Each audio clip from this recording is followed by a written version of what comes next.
Hello all. तो UPSC ALC का exam और एलईओ का एग्जाम 20 अगस्त 2023 को हो चुका है। एंड इसकी जो आंसर की है इसको हमने ऑलरेडी यूट्यूब पे अपलोड कर दिया है, तो उसको आप जाके देख सकते हैं। सेकेंडली, आज हम क्या करने वाले हैं, तो अब इस एग्जाम से रिलेटेड कुछ कुछ एनालिसिस हम करेंगे कि आखिर पेपर कैसा आया, किन सब्जेक्ट से कितने सवाल आए, और कट ऑफ जो एक सवाल है कि हम अगर कुछ एस्टिमेट निकाल पाए तो आखिर कैसा एस्टिमेट हम निकाल सकते हैं, तो हम वो भी करेंगे इस वीडियो में। और दी ओवरऑल एजेंडा इज के एएलसी का जो ये वाला एग्जाम हुआ, इससे हमें क्या क्या समझ में आ रहा है बेस्ड ऑन जो जो इस एग्जाम में आया, और आगे के लिए हम किन किन चीजों को नोट कर सकते हैं। एंड नॉट ओनली एएलसी, कुछ ऐसे सब्जेक्ट्स भी हैं जो बाकी आरटी एग्जाम्स में भी आते हैं, जैसे न्यूमेरिकल एबिलिटी है या करंट अफेयर्स है। तो उससे क्या क्या कंसिस्टेंसी हम नोट कर पा रहे हैं, थोड़ा सा इस बारे में हम आज बात करेंगे। ठीक है, तो चलिए शुरू करते हैं फिर। तो सबसे पहले ना हम ये समझ लेते हैं कि आखिर ये पेपर कितने क्वेश्चंस और कितने मार्क्स का होता है। तो देर आर 120 क्वेश्चंस जो इसमें पूछे जाते हैं, राइट। 120 क्वेश्चंस का मतलब है 2.5 मार्क्स फॉर ईच क्वेश्चन।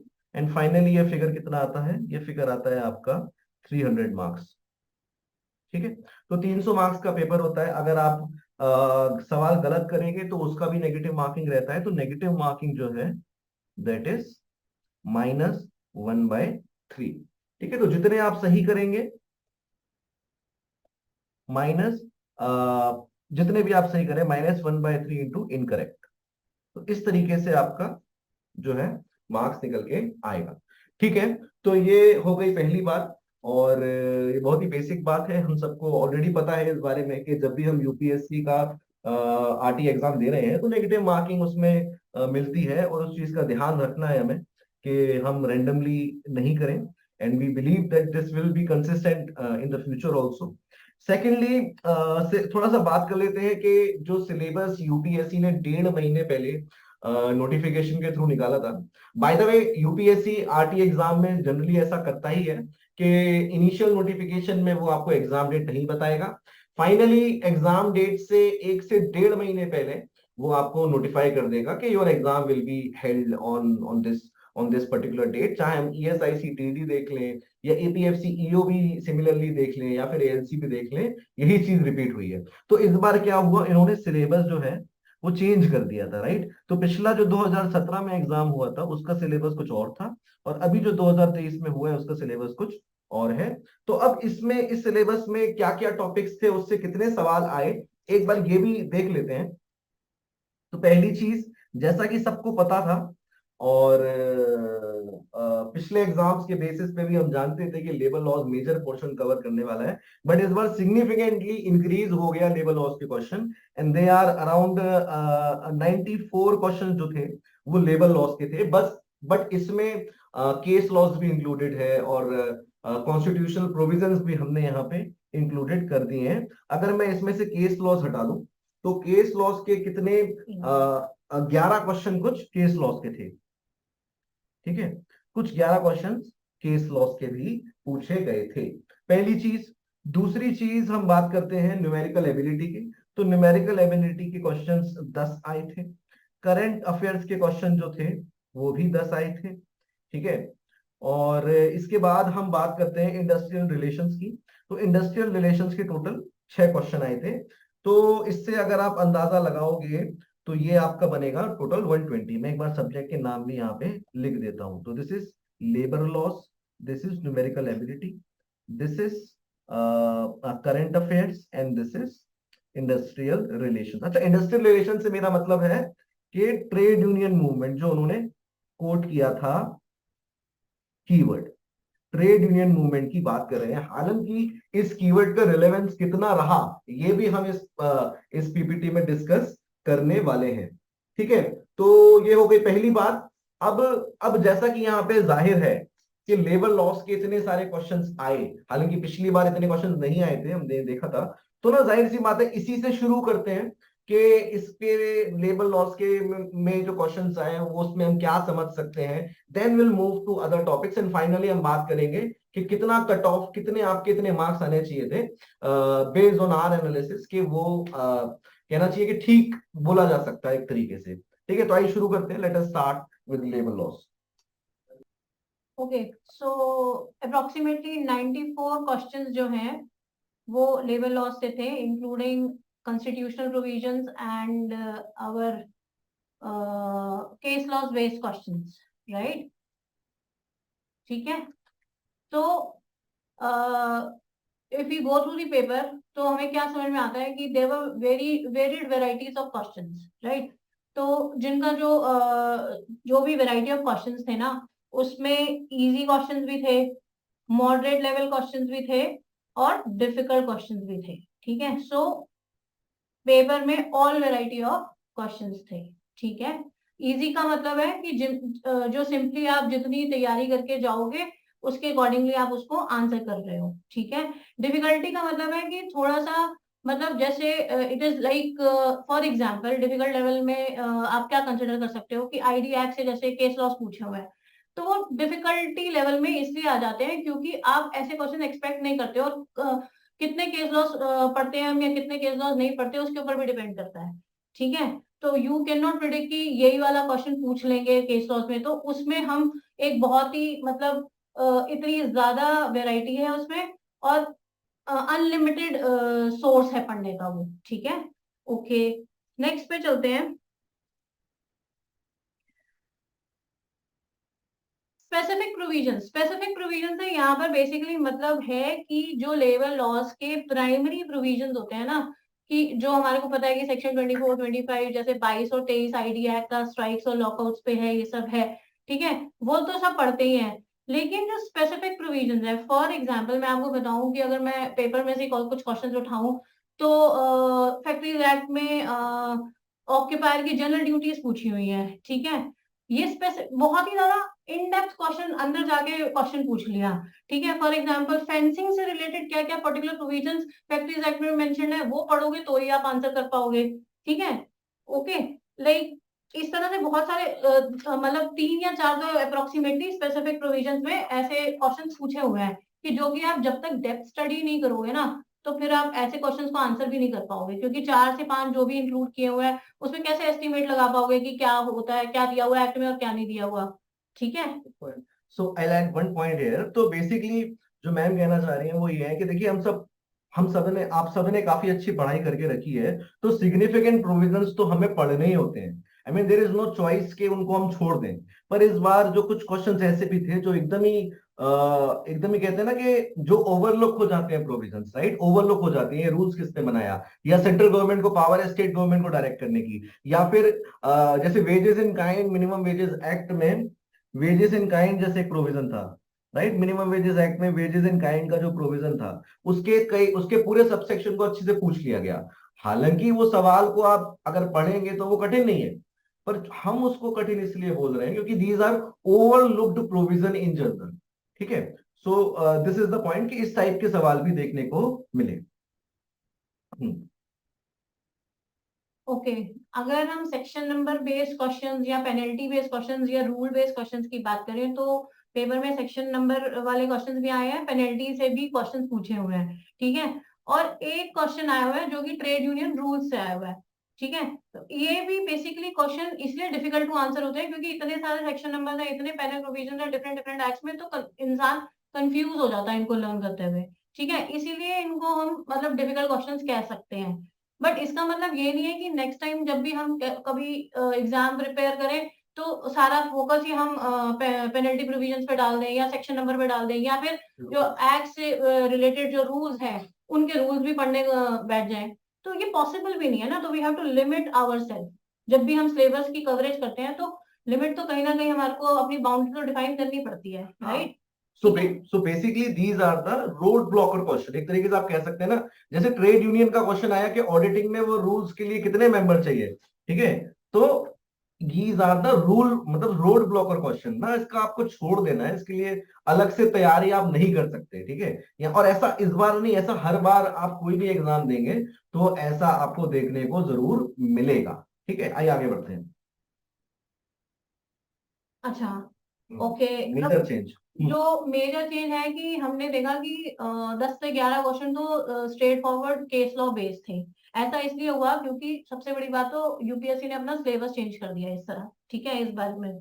और इन्होंने जो कॉन्स्टिट्यूशनल प्रोविजंस भी दिए हैं उसमें भी सब पॉइंट्स में डिवाइड कर दिया, fundamental rights, labour welfare provisions, GPSP, labour welfare provisions, तो डिफरेंट डिफरेंट पॉइंट्स में दे दिया। तो एक्सपेक्टेड था कि केस लॉ बेस्ड क्वेश्चन ये पूछेंगे, ठीक है। और ये हमने सब इसीलिए इसके ऊपर हमने क्लासेस भी की थी, जो हमारे लैंडमार्क जजमेंट थी हमने डिस्कस भी किए हैं क्लासेस में, और उनसे क्वेश्चंस पूछे भी गए हैं, ठीक है। और ये जो केस लॉ बेस्ड क्वेश्चन है ना, इससे बेसिकली जो डिफिकल्टी लेवल है ना वो एग्जाम का बढ़ गया है, ठीक है। अच्छा, एक चीज और कि ये ना एक्चुअली ये चीज ही ऐसी है जो कि हमने भी क्योंकि इसको पढ़ाया था, जब जब उन्होंने सिलेबस में constitutional provision related to labour in 3 अलग कैटेगरी दे दी, तो हमने भी इसको पढ़ाया था कि हाँ ठीक है, ये भी अब कंसिडरेशन में आएंगे। तो आप ऐसा मत समझिएगा कि यूपीएससी ने बहुत ही आसान सवाल पूछ लिए, उन्होंने सही में काफी डेप्थ में जाके आपको केस को समझना पड़ेगा, और उसके बाद ही उसका आंसर आप निकाल पाओगे। तो ऐसे सवाल भी पूछे हैं, जैसे ईपीएफओ का 2014 का केस है, 2000, आई थिंक ईयर तो मुझे याद नहीं है, पर सुप्रीम कोर्ट का केस है कि 1 सितंबर 2014 से पहले पेंशन किसको मिलेगी या नहीं मिलेगी, right. So it is very difficult to answer such question. Plus there is one more point, case based constitutional provisions तक तो थे ही, वो तो हमने प्रेडिक्ट किया ही था, बट हम आपको बता दें कि एक्ट से रिलेटेड भी कोई जजमेंट है वो भी उन्होंने पूछ ली, जैसे, और हालांकि सिग्निफिकेंट पूछी, ऐसा नहीं है कि नॉन सिग्निफिकेंट पूछ लिया। जैसे कि आपको मैं बता दूं कि आपने वो क्या कहते हैं, कॉम्पनसेशन में पढ़ा होगा, theory of notional extension, right. Theory of notional extension से उन्होंने सवाल पूछ लिया कि नोशनल एक्सटेंशन में कि एक्सीडेंट होगा तो क्या माना जाएगा। या फिर आईडी एक्ट में आपको पूछ लिया गया कि ट्रिपल टेस्ट पे क्वेश्चन पूछ लिया, जैसे कि आपने वो क्वेश्चन देखा होगा कि इंडस्ट्री की डेफिनेशन में physical PRL, physical research laboratory नहीं आती है क्योंकि वो ट्रिपल टेस्ट में फेल हो रही थी। तो इस टाइप के क्वेश्चंस भी देखने को मिले, and they are considered as a tough difficult question, क्योंकि ये एडिशन है जो यूपीएससी ने अपनी तरफ से किया। ठीक है, आगे देखते हैं। अच्छा, लेकिन सबसे जो सिग्निफिकेंट बात यहाँ पे और हम नोट कर सकते हैं कि पूरे पेपर में ना कोई भी सरप्राइज एलिमेंट नहीं था। सरप्राइज एलिमेंट से मतलब ये है कि ऐसा कुछ भी नहीं था जो आउट ऑफ द बॉक्स पूछ लिया हो, जो सिलेबस में मेंशन नहीं है और वो पूछ लिया, ठीक है। तो ऐसा कोई भी क्वेश्चन नहीं था कि आपने तैयारी नहीं की और या यूपीएससी ने बताया नहीं है और वो मतलब बेसिकली यूपीएससी ने बताया नहीं और वो उन्होंने पेपर में पूछ लिया। जैसे पीएफ एक्ट काफी सिग्निफिकेंट लग रहा था, so there was no question from the PF act, ठीक है। हाँ हाँ, इसके बाद ना अगर हम बात करें तो लेबर कोड भी वहां पे मेंशन था कि 4 टॉपिक आपके लेबर कोड के हैं, ठीक है, 4 टॉपिक आपके लेबर कोड के हैं। तो even we have taken classes और हमने उसको काफी अच्छे से कवर भी किया है, but there were zero questions from the labour codes. It might be a good thing for the students, it might be a good thing for the students, पर ऐसा नहीं है कि आगे जो एग्जाम आप दोगे वो लेबर कोड के क्वेश्चन पूछ नहीं सकते, राइट। जाहिर सी बात है, जब उसकी एनफोर्सेबिलिटी आएगी तब चीजें कैसे बदलेंगी, that is a different aspect, ठीक है। पर अगर कोई भी एग्जाम जिसमें लेबर लॉज का सिलेबस है, अगर उसमें लेबर कोड कीवर्ड दिया है तो आप मान के चलिए कि आपको वो पढ़ना ही पड़ेगा। हम्म। तो बेसिकली अपार्ट फ्रॉम दिस एक चीज और कि हमारे को ना अब जितने भी लेबर एक्ट्स है ना वो कैसे करने हैं उनको याद नहीं करना, उनके प्रोविजंस को हमारे को अंडरस्टैंडिंग डेवलप करनी बहुत जरूरी है हर एक लेबर एक्ट से रिलेटेड जो कि सिलेबस में दिया हुआ है, ठीक है। लाइक फॉर एग्जाम्पल मैं आपको एक छोटा सा एग्जाम्पल देती हूँ। फैक्ट्रीज एक्ट में आपने देखा होगा कि वो 9.5 घंटे वर्किंग का जो क्वेश्चन पूछा हुआ है, ठीक है। तो उसमें बच्चे ज्यादातर सिंपल यस लगा के आ गए हैं, जबकि उसका ऑप्शन सी होना चाहिए, क्योंकि सेक्शन 51 और 54 को इकट्ठे रीड करना है। तो जब तक आप इकट्ठे रीड नहीं करोगे you will not be identify कि वो सी होना चाहिए, ए नहीं होना चाहिए उसका आंसर, है ना। तो इस तरह से जब तक अंडरस्टैंडिंग डेवलप नहीं होगी ना, तो वी कांट गो फॉर कि इन डेप्थ वो लेबर लॉस का हम कवरेज नहीं कर पाएंगे ढंग से, ठीक है। और उसके बाद मतलब सिर्फ ये नहीं है कि सिग्निफिकेंट प्रोविजंस पूछ लिए किसी से, या 2 YouTube वीडियोस देख लिए किसी एक्ट पे, उसमें बता दिया ये करके जाना है, ऐसा नहीं चलेगा। हमारे को कॉम्प्रिहेंसिवली लेबर लॉस कवर करने हैं अगर वो सिलेबस में है तो, ठीक है। चाहे वो सबस्यूम भी हो गए हैं, लेकिन जब तक सिलेबस में है तो वो करना ही है, ठीक है। ओके। हम्म। तो बेसिकली यही बातें हैं कि आपको ना अब ना पढ़ना, आपको ना लेबर लॉस को अच्छे से पढ़ना पड़ेगा। हालांकि हम ये भी बोलेंगे कि स्टूडेंट्स ने अच्छे से पढ़ाई भी करी है, और आगे भी आपको इसी अप्रोच से ना लेबर लॉस को रखना होगा आपको, क्योंकि उन्होंने अंदर से अंदर जाके भी पूछा, जैसा कि मैम ने अभी बताया भी, कि आपको ना स्पेसिफिक, सिग्निफिकेंट, इंपॉर्टेंट इन सब की मोहमाया से निकल कर आपको ना पूरा ही देखना है, राइट। क्योंकि हर सवाल आपको ना सिलेक्शन की तरफ ले जा रहा है, हर सवाल यहाँ पे इंपॉर्टेंट है, ठीक है। तो आई बिलीव कि लेबर लॉस की तरफ से हमारे पास तो यही सब चीजें हैं। एंड अब हम आगे बढ़ जाते हैं, अब बाकी चीजों को भी थोड़ा बहुत देख लेते हैं। तो अगले कीवर्ड्स अगर हम देखेंगे तो सबसे पहले आता है आपका ट्रेड यूनियन मूवमेंट। तो ट्रेड यूनियन मूवमेंट का, जैसा कि हमने बार बार भी कहा, इसका मतलब केवल हिस्ट्री नहीं है ट्रेड यूनियन की, ट्रेड यूनियन हिस्ट्री नहीं है, इसमें अदर चीजें भी आती हैं। और देखिए यूपीएससी ने इसमें अलग चीजें भी पूछी, जैसे कि आपका पूछ लिया इन्होंने आईएलसी की, सॉरी आईएलओ की रिकमेंडेशन पूछ ली, ठीक है। आरसीएल का रिकमेंडेशन पूछ लिया, एनसीएल का चेयरमैन पूछ लिया पहले वाले का। तो there are other aspects also. ऐसा इसलिए है क्योंकि ये लेबर लॉस की तरह बाउंड्री बेस्ड सिलेबस नहीं है, ये एक ओपन एरिया है जहां पे बहुत सारी चीजें इस जनरल कीवर्ड में कवर होती है, ठीक है। ये पहली, दूसरी चीज। तीसरी चीज, हम अगली चीज बात करते हैं न्यूमेरिकल एबिलिटी की। तो न्यूमेरिकल एबिलिटी में, जैसा कि हमने यूपीएससी के रिसेंट ईयर्स में बाकी जो आरटी एग्जाम्स हुए हैं उसको कंसीडर किया है, उसी के बेसिस पे एएलसी में भी जो डिफिकल्टी लेवल है वो बढ़ गया है, ठीक है। इसमें भी सेम कंसिस्टेंट पैटर्न देखने को मिला जो बाकी आरटी एग्जाम्स में पूछते हैं, जैसे आपका एपीएफसी हो गया, ईओए हो गया, या फिर स्टोर ऑफिसर हो गया, या ईएसआईसी टीटी हो गया, हर जगह यही हो रहा है। और इसमें भी 2 या 3 सवाल थे जो आपके लिए करना कठिन होंगे अगर आपने अच्छे से नहीं पढ़ा है तो, ठीक है। ये हो गया numerical ability. Current affairs, current affairs again consistent बात है, 10 सवाल आए, और रिलेटिवली हम बोलेंगे कि करंट अफेयर्स जो है रिलेटिवली इजी आया। प्लस जो जो उन्होंने अगेन आरटी एग्जाम की कंसिस्टेंसी जो थी कि स्पोर्ट्स से भी पूछेंगे, या फिर आपका अवार्ड से भी पूछेंगे, या किसी इवेंट के वेन्यू से पूछेंगे, तो वही चीज यहाँ पे भी देखने को मिली, ठीक है। बिल्कुल सेम चीज देखने को मिली। और ये बात अब आप लोगों को समझ लेनी है कि सिविल सर्विसेज में जो आप करंट अफेयर्स पढ़ते हैं उससे ये बिल्कुल ही अलग होगा, बिल्कुल ही अलग होगा, ठीक है।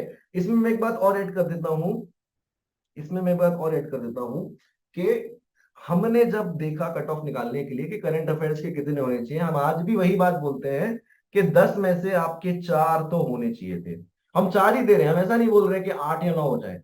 अगेन करंट अफेयर्स एक समंदर है जिसमें से चीजें याद करना प्लस वही याद करना जो एग्जाम में आ जाएगा एक साथ संभव नहीं हो सकता, ठीक है। चलो हो गया ये बात। और अब फाइनली हम बात कर लेते हैं कट ऑफ की, ठीक है।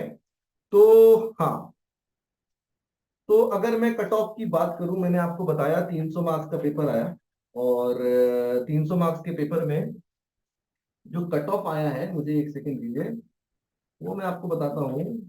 तो बेसिकली हमने क्या किया, हमने सवालों को देखा और हमने ये देखा कि किस तरीके से आप उनको कर सकते थे या नहीं कर सकते थे, या क्या डिफिकल्टी लेवल आया। तो हमें ऐसा लगता है जो कट ऑफ है 300 में से आपका 180 से 200 के बीच में रहने वाला है, ठीक है। And again based on the difficulty level of the paper, पहली चीज। दूसरी चीज based on the number of seats जो अवेलेबल है स्टूडेंट्स के पास। तीसरी चीज बेस्ड ऑन द प्रिपरेशन जो स्टूडेंट्स ने करी। ये सारे वेरिएबिलिटी फैक्टर भी इसके साथ एसोसिएटेड है।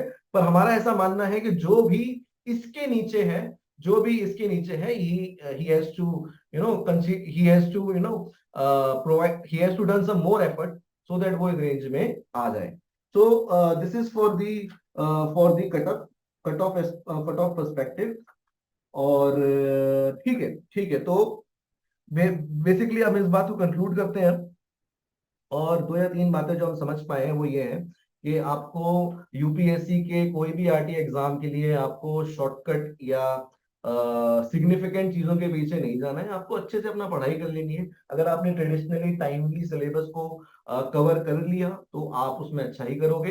ट्रेडिशनली टाइमली कवर करने के लिए आपको समय देना पड़ेगा, पढ़ाई करनी पड़ेगी, चीजों को समझना पड़ेगा। दूसरी बात, लेबर लॉ जैसे सब्जेक्ट हैं और आईआर जैसे हैं, इसके लिए ना आपको सच में क्लासेस की नीड भी पड़ेगी आपको, क्योंकि आपको ना प्रोविजन को देखना पड़ेगा। खुद ऐसे नहीं कि आपको सिग्निफिकेंटली चीजों को याद करते चले जाना है। ठीक है, तो ठीक है, तो वी बिलीव कि आपकी तरफ से मैम कुछ। हम्म। यही कि बेसिकली जो सीरियसली लोग अटेम्प्ट दे रहे हैं या डिजर्विंग कैंडिडेट्स है ना, मतलब उनको उनको ज्यादा वो चांसेस रहते हैं हमेशा ही पेपर क्लियर करने के, है ना। तो ये चीज हमेशा ध्यान रखनी चाहिए। तो shortcuts please do not go for them, वो अवॉइड करने चाहिए हमेशा, ठीक है। हम्म। अच्छा, ये जो कट ऑफ है ये मैंने एएलसी और एलईओ दोनों के लिए बताया है। हमें ऐसा लगता है कि दोनों के लिए आसपास ही ये कट ऑफ रहने वाला है। बाय द वे दोनों की मेरिट लिस्ट भी डिफरेंट निकलेगी। ठीक है, so this is all from our side, and ठीक है, all the best, all the all the very best best for for your all the best for result. Your results. ठीक है, okay.